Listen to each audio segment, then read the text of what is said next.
What's going on, everybody? This is Gainz Gaming. We started zeroing our deadweight and inactive players. So this is SirGoofsalot. He was actually one of our garrison captains that we were zeroing here. And this always sucks to do because, first of all, they hurt a lot more. And second of all, they're just great players that, in this case, SirGoofsalot just quit the game. And we just had to clear him out because he was taking up space in our top 300, and we are registering for KVK here on the next pop. And so we had to go ahead and zero him. And you can see he has a very, very solid city garrison. He has Heracles with Theodora, both expertise. The one thing that we got really, really lucky on is that he has no gear on his Hercules. And so he is going to take a lot worse trades here. Which for us is great, but obviously he's quitting the game. Probably not going to be coming back anytime soon or at all, which is crazy because his account was absolutely insane. 90 plus million power at the start of this, and he was such a great guy too. I mean, he was super, super nice, great player, great in the field, great in garrison. So it's always sad when you have to zero players like this. And you always wish that they, would have deleted troops before, because, it would have made it a lot easier on everybody, or sold his account, or, let other people play it if he wasn't going to play anymore. And so we had to zero him because he's going to count toward our top 300 if we don't, because he won't disappear from the map, before we register for KVK. So it kind of ties our hands where we pretty much have to zero him. Even though we really don't want to, because A, he's very, very strong, and B, it's always tough zeroing a friend, even if they've quit, even if, they're not going to play the game anymore. It still kind of sucks to zero players like this. And it's also expensive. At the end of all the city zeroing that we did, because it wasn't just SirGoofsalot, we zeroed a lot of players. I dropped like over 4 or 5 million power. And you can see the trade here was very positive, running an XY Nevsky. We will be running multiple rallies on this city. You can see right there, he does have no gear on his city. So now we are trying out a Chandra rally. Here is the updated scout report. So you can see he still has a lot of troops. And one thing you'll see here around the city is a lot of one troops. And this is something that I was asking people in the chat to go put one troops right by the city. And throughout the video, you're going to see more and more people doing this. And the reason why is insanely valuable, and you'll see me taking my troops out over and over, just sending one T1 siege to go stand right by the city. And the reason why, obviously Lilith did debuff one troop debuffs, where if you attack the city or attack the garrison or whatever you're attacking with one troop, with Tamaris for example, the one troop can actually inflict the debuff. Lilith did get rid of that. They did debuff that. You were not able to do that anymore, but you are still able to debuff AoE. So that is what I'm doing here, and that's what I was asking other people to do, because when you watch the AoE, it's actually taking 15% less damage to the rally for every one troop that's in the AoE. Because when you hit something with AoE, it does reduce the amount of damage you do, unless it is Ethel. She is the only commander where if you hit multiple targets, it does not reduce the AoE damage that you're doing to those targets. But in this case, even though it's only one troop, it still counts toward that 15% reduction in the AoE damage. And so over time, this does add up a lot. And over the course of the video, you're going to see a lot more one troops, like I said, coming into the city, because people are seeing how valuable it is, and how much less damage the rally is taking. So we can contribute a lot of these really good trading rallies to the fact that we are debuffing the crazy AoE from both Heracles and Theodora, in this case, for the city garrison. And you can see the rally is staying very full too. We're doing really, really good at keeping the rally reinforced, with cabs here, making sure we're trading as best as we possibly can, both with reinforcing and also with putting those one troops in there to debuff that AoE. And so we are closing in on the end of the rally here with our Chandra. We'll take a look at what the report looks like here. So you can see he's already down to about 80 million power. The trade here, 1.6 to 6.2, very solid report there. Still has 3.7 million troops at this point. And now we are moving into archers. So here we have Henry, and I believe this is either Henry Boudica or Henry Zeuge. And as you can see around the city, look how many one troops we have there. And you know, obviously they're gonna die a lot faster because you know it's a double AoE garrison. So you'll see a lot of dead troops here popping off, but this is going to dramatically change the amount of damage this garrison is doing to our rally.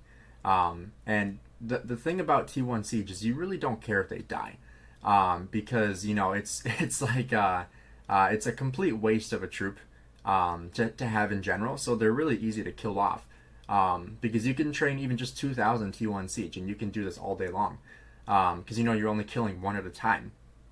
But it's just it gives you so much value for the rally, because like for example, I have 260,000 T5 archers in the rally, and for every single one troop siege I'm putting into that into the AoE there, I'm taking less T5 deads, and I will take that trade all day long. I will trade my T1 dead siege for more T5 archers because that's obviously a no-brainer. So in this case, like this is what I also want to make this video about, is the fact that one troop debuffing AoE is just so insanely valuable.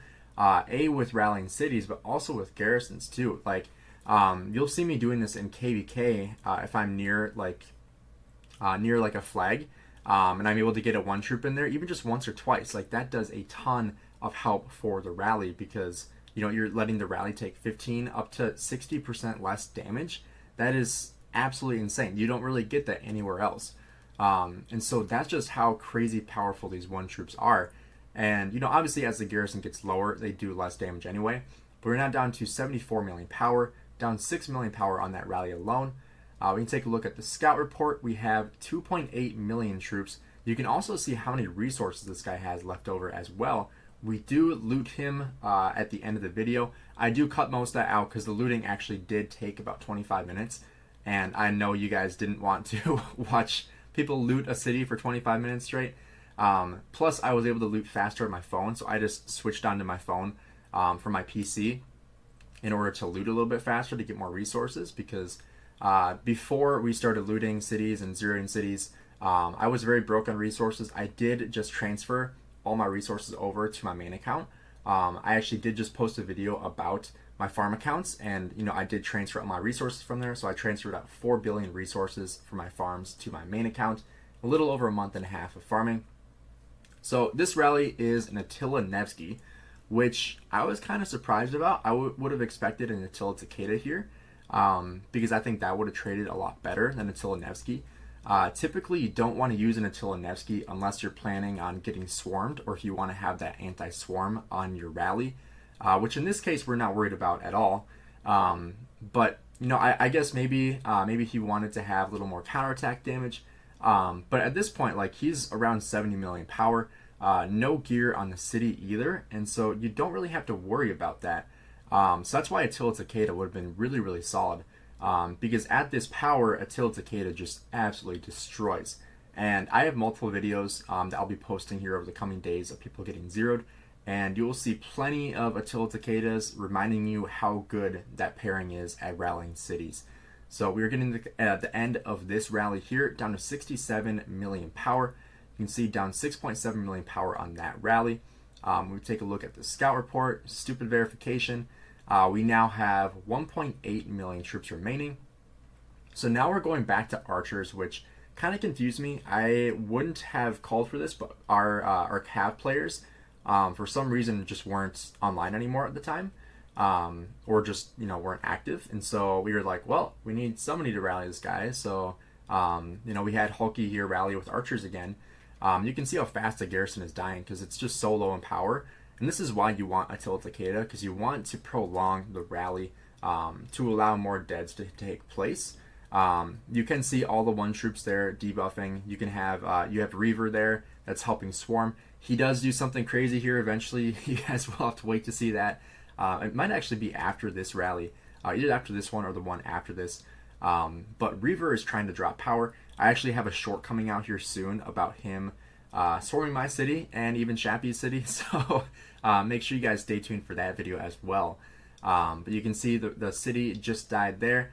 Take a look at that report. He's down to 63 million power. See, this one, not as great, like 3.8, I believe. 1.1 million troops remaining, so didn't really kill a whole lot of troops there because the rally just takes too long. And this one, once again, no cav rally lead, so I wasn't able to actually get into that.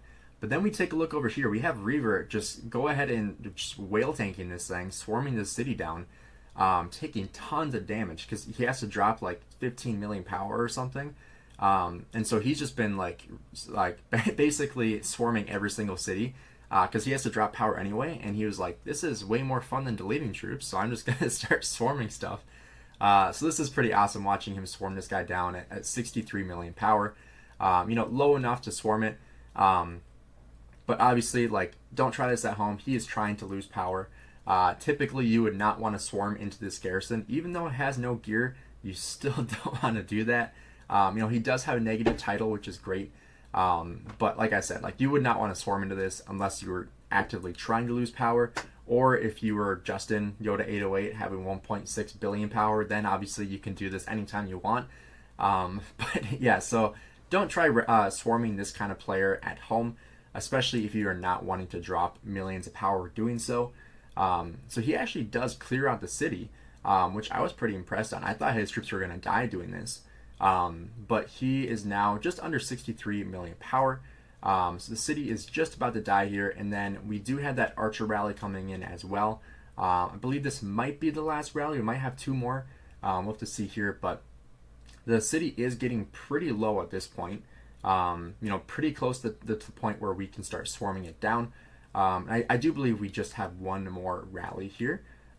So here we are. This is another archer rally, like I said. Hulky once again rallying because I don't know where our cavalry rally leads went, but we have another Henry rally coming in.